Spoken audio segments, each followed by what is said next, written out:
General Sir George Parr. Yes. Can I begin by asking you about the war against terror? How is it going? Well, I'll make no bones about it. It's frightening. It's, well, you would expect that, really. By its very nature, terror is frightening. If it weren't, it wouldn't be worth having a war against it, really, would it? I mean, Yes, I suppose that's right. If it was just mildly irritating, you couldn't have a war against mild irritation. You'd never be able to build a coalition for it, you see. And the problem is, I suppose, that you don't know really who the enemy is. No, exactly. You see, the people we're up against, they could be anybody. Yes, so what you're saying is that you're incapable of dealing with this enemy. Well, I am, certainly incapable, because, you see, well, you need a completely different kind of operation. You need to go undercover and infiltrate these people. I couldn't do that, you see. No. Not dressed like this, certainly. I'd be spotted, you see, before very long. You would, wouldn't you? Yes, so that yes. So, in fact, you are saying that you're completely unprepared for this war. No, I don't say we're very completely unprepared. No, Divisional HQ, we've got this wonderful big sand table. Yes.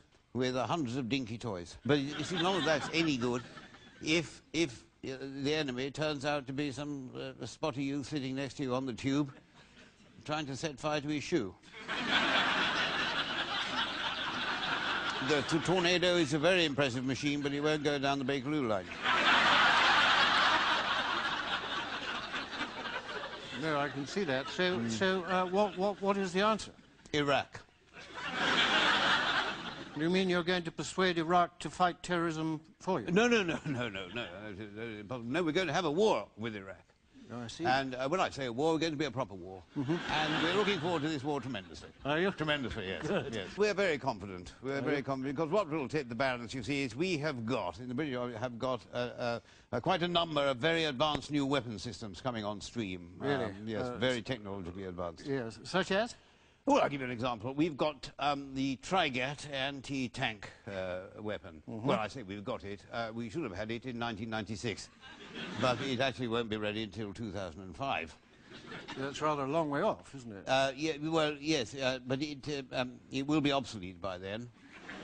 Which shows you how advanced it is now, of course. And then... Yes. And then... I think I see that. There's the Bowman.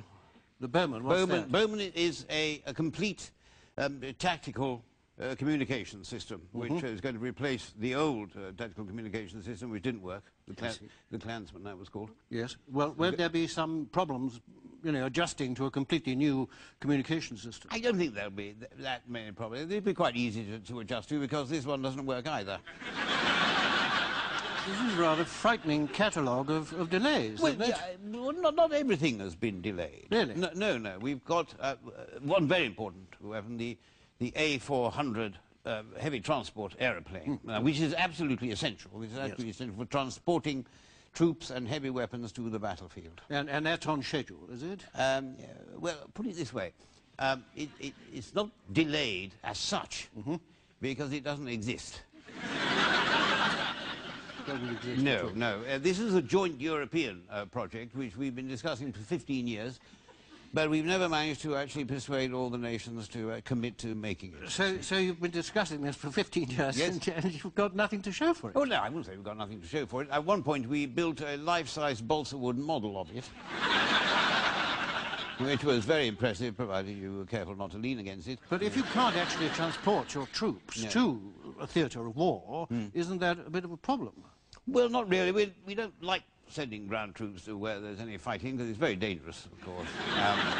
So actually you're going to rely once again on air power, yes, are you? Air power is the key to it. And of course, as far as air power goes, the British have the most advanced fighter aircraft in the history of warfare. Oh, no, you're talking about the Eurofighter. The Eurofighter, yes, which has been in development since 1979. That's right. Is that ready? No? Oh, absolutely ready to go. Is it? Well, it's still in the factory. Actually having a few last-minute things done to it. Because it's meant to be operational this year. Oh, yes, it's operational yes, absolutely. Yes. So you've sent it out to the RAF bases, you know, around the country? Well, not sent it out exactly. What we've done is that we've designated a corner of the British Aerospace factory in Wharton in Lancashire, where it's being built, as an RAF base. So that we can truthfully say that it's in service without us having to move it. Couldn't it be argued that as far as the war in Iraq is concerned, the Eurofighter in the factory won't make much of a contribution? No, well, I mean, I think what we're hoping to do is to persuade Saddam Hussein to designate another corner of the British aerospace factory as an Iraqi air base, and then he can bring his MiG-29s over, and they can sort of sit there and look at each other, and it'll be...